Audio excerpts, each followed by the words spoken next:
mengatakan yang dimaksud arti sumpahnya Allah Subhanahu wa ta'ala demi waktu fajar ini adalah fajar di hari Arafah, wa layalin ashar, dan di malam-malam pada hari pertama hingga ke-10 di bulan Dzulhijjah.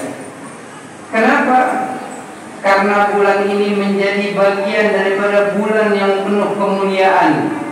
Sebagaimana Allah Subhanahu wa ta'ala nyatakan di dalam Al-Qur'an, inna iddatash syuhuri 'indallah 12 syahra fi kitabillah yawma khalaqas samawati wal ardh minha arba'atun hurum. Kata Allah, sesungguhnya di dalam bilangan bulan ada 12 bulan yang telah ditetapkan oleh Allah Subhanahu wa ta'ala di dalam Al-Qur'an, dari diciptakannya langit dan bumi. Dan dari 12 bulan tersebut ada 4 bulan yang dimuliakan oleh Allah Ta'ala.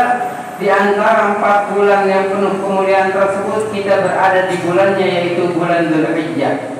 Bulan yang mana banyak daripada umat baginda Nabi besar Muhammad SAW melaksanakan ibadah haji, menunaikan daripada panggilan Allah pada bagian rukun Islam yang kelima. Dan kita berharap dan memohon kepada Allah Subhanahu wa ta'ala, semoga kita menjadi bagian hamba-hambanya Allah Subhanahu wa ta'ala kelak di kemudian hari, yang dapat dipanggil oleh Allah Subhanahu wa ta'ala untuk menunaikan daripada panggilan haji tersebut. Amin ya rabbal alamin. Nah, oleh karenanya ayuhal ibad, di bulan ini selain ada bulan haji, bulan yang kita dianjurkan untuk memperbanyak zikir, memperbanyak kebaikan, memperbanyak puasa, khususnya di hari pertama hingga 9 nanti. Sebagaimana Nabi Shallallahu Alaihi Wasallam bersabda di dalam sebuah hadisnya, kata Nabi Shallallahu Alaihi Wasallam, "Ma min ayyam afdalu indallah wal amal fihinna ahabbu ila Allah min hadhihi ayyamil 'ashr fa'kthiru fihinna min at-tahlil wat takbir fa innaha ayyamut tahlil wat takbir wa dzikrullah azza wa jalla wa in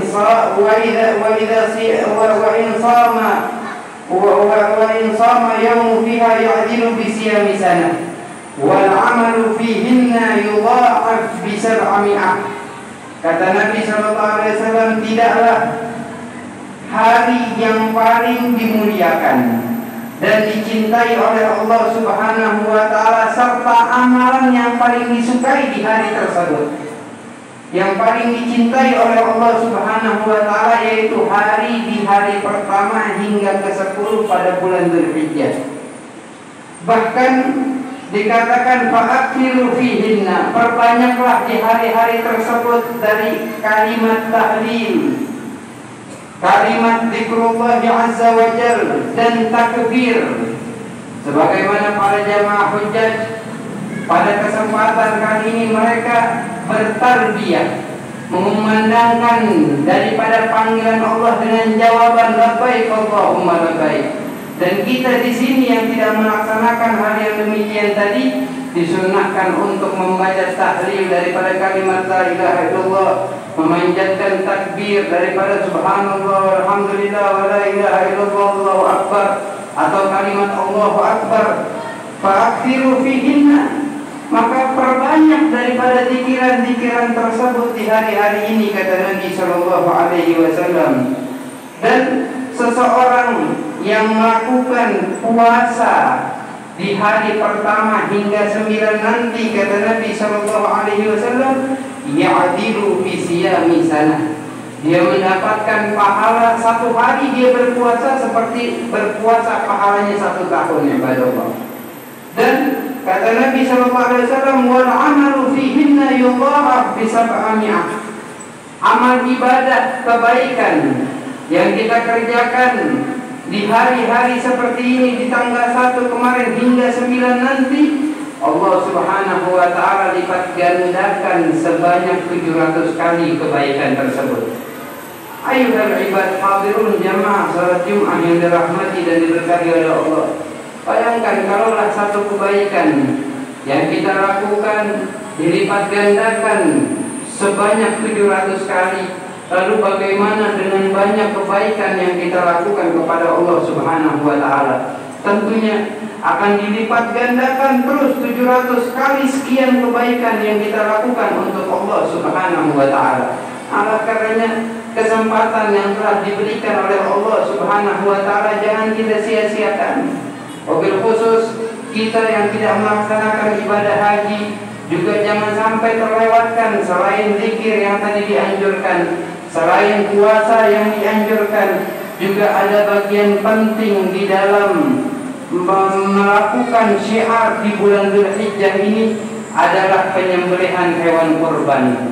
Kata Nabi sallallahu alaihi wasallam, "Man wajada si'atan falam yudhi fala taqrubanna musallana." Kata Nabi, barang siapa yang memiliki kelebihan harta, memiliki rezeki, tapi dia tidak berkurban, maka janganlah dia dekati rumah ibadah kami, kata Nabi SAW. Ayuhal ibad, ini adalah peringatan dari Nabi Muhammad SAW untuk kita. Kalaulah kita tidak mau berbagi dan kita memiliki rezeki, maka Nabi nyatakan lewat sabda beliau yang barusan, jangan mendekati musola kami. Artinya Nabi SAW memberikan peringatan yang keras untuk kita ibadah Allah. Kalaulah kita menjadi orang yang tidak ingin berbagi, janganlah jadi kalian menjadi bagian dari kami, kata Nabi SAW. Hal ini kita tidak inginkan. Kita nggak mau Nabi SAW mengklaim atau menganggap kita bukan bagian dari beliau. Kita menginginkan Nabi SAW jadikan kita bagian dari umatnya, bagian dari Nabi besar Muhammad SAW. Maka bagi kita yang memiliki rezeki, hendaknya kita berkorban. Sebagaimana Nabi SAW diriwayatkan, beliau pernah berkorban untuk dirinya, pernah lagi melakukan korban untuk dirinya dan keluarganya, pernah lagi melakukan korban untuk diri beliau, untuk keluarga beliau, dan untuk umat beliau sallallahu alaihi wasallam. Tapi hal yang seperti ini mesti kita garis bawahi. Kalaulah kita biasa mengetahui ada umrah wajib, ada umrah sunnah. Umrah wajib itu ibadah umrah yang pertama kali. Boleh-boleh saja kita melakukan udhiyah untuk keluarga atau dengan jalur sedekah. Tapi hal yang penting yang mesti kita garis bawahi di dalam ilmu fikih, di dalam mazhab Imam Syafi'i, hendaknya kurban untuk seekor kambing dengan satu nama, untuk satu ekor sapi dan unta atau kerbau maksimal untuk 7 nama. Inilah ajaran yang dibawa oleh baginda Nabi besar Muhammad sallallahu alaihi wasallam. Ada pun lebih dari itu, misalkan kita mau beli satu kambing untuk ramai-ramai, itu bagian dari sedekah kita. Itu bagian daripada amal baik kita juga yang kita tidak boleh salahi untuk orang-orang yang melakukan hal yang demikian tadi. Artinya Nabi Shallallahu Alaihi Wasallam menganjurkan kita untuk saling berbagi. Kata Nabi Shallallahu Alaihi Wasallam, al-ikhwan kal-bunyan yashuddu ba'duhumul ba'd. Yang namanya persaudaraan itu seperti bangunan, satu dengan yang lainnya saling menopang, saling melengkapi. Begitu juga dengan kita ibadah Allah. Artinya apabila kita memiliki kelebihan rezeki, bagikan, berikan ya kepada saudara-saudara kita yang lainnya untuk mencicipi dari keluarga kita, dari tetangga kita, dari muslimin muslimat yang lainnya yang sekiranya mereka bergembira dengan menerima hewan kurban yang kita sembelih di hari raya Idul Adha dan hari-hari tasyrik. Dan perlu kita ketahui bahwa seseorang yang berkurban hendaknya menjaga daripada rambutnya, menjaga daripada kukunya untuk tidak dipotong. Agar apa?